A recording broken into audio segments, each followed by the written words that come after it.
OK. Donc, vous avez ici, on va y aller directement au numéro.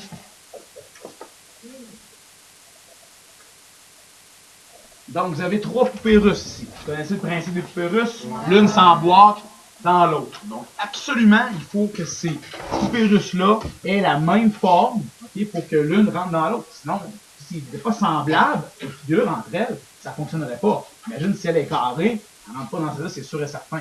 Okay? Donc, il y a un lien qui existe entre chacune des figures ici.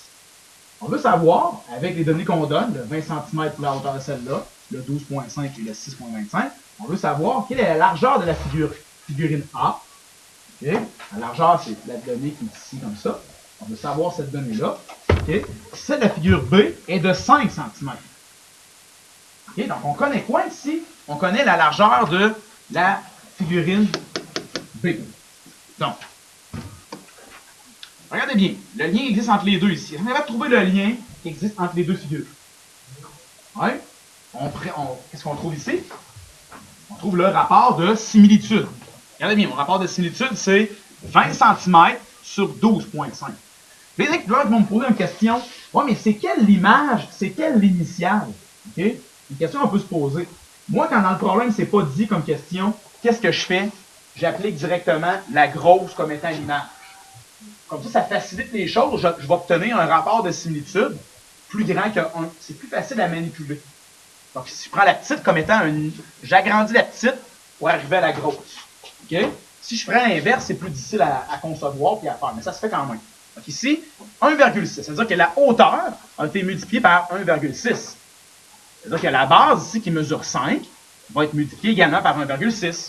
Donc, 5 cm fois 1,6, ça me donne 8 cm pour la base de ma grosse figurine ici. Good? Ouais. Bien expliqué? Prochaine diapo. Le B, ici, on a changé de question. Okay?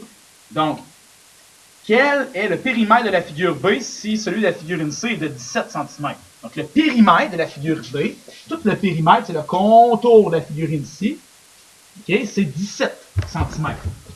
Excusez-moi, c'est celle-là ici qui est 17 cm. Tout le périmètre, c'est 17. Donc, ici, on est capable de voir le lien qui existe entre les deux figures. Combien de fois celle-là ici a été agrandie? Donc, rapport de similitude, je fais 12 sur 2,25. C'est un rapport de similitude égal à 2. Donc, toutes les données ont été multipliées par 2. Ainsi que le périmètre, parce que vous savez que le périmètre est au même niveau que les mesures de côté ici. Si les côtés doublent, le périmètre va doubler également. Donc, ici, qu'est-ce que j'ai à faire? Je prends mon périmètre de 17. Ici, je le multiplie par 2, ce qui donne 34 de périmètre pour la figure ici. Sans calculer le périmètre, vraiment avec une règle, là, je suis capable de dire que vu que les données font x2, le périmètre également va faire x2. Ça va-tu pour l'instant? Ouais? La question aussi, c'est la plus top. Quel est l'aire de la figurine C? Moi, je veux savoir l'aire de ça ici. L'aire de celle-là. Ça, je veux savoir. Et qu'est-ce que je connais? Je connais l'aire de la figure ici. L'aire de ça, c'est 102,4 cm². Là, qu'est-ce qu'il faut être... De quoi il faut se méfier? Dans un problème comme celui-là.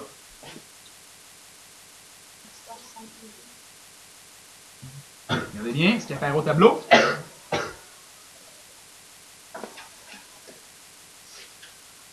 Il faut se méfier de ça ici. L'air.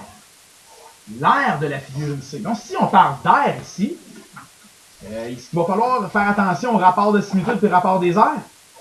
Il va falloir se méfier de ça, peut-être utiliser les bonnes choses. Donc, regarde bien, il y a un lien qui existe entre la figurine A et la figurine C. Est-ce qu'on comprend qu'il y a un lien qui existe? Oui? Donc, le lien qui existe, on peut le trouver. Regarde bien. Okay? Le lien qui existe, c'est que ici, il y a un agrandissement de 3,2. Ça veut dire que la figure ici, okay, a été multipliée par 3,2.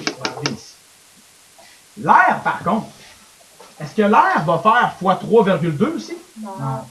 L'air, c'est le rapport des airs qu'on va avoir. C'est toujours égal au rapport de similitude au carré.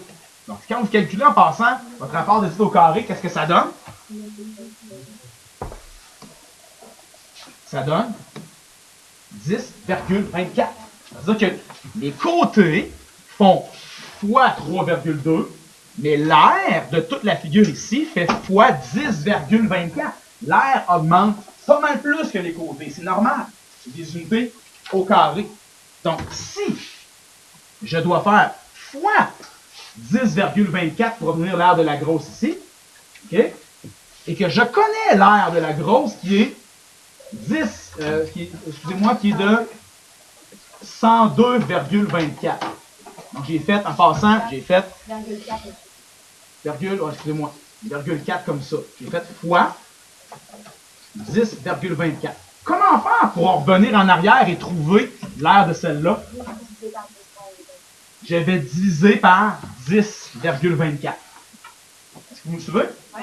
Donc, je continue. Donc, je vais faire 102,4 cm². Vu que j'ai des, en passant, des centimètres carrés ici, je divise par, pas le rapport de similitude, je vais diviser par le rapport des airs, parce que je traite de l'air ici. Si je traite de l'air, je dois traiter avec le rapport des airs.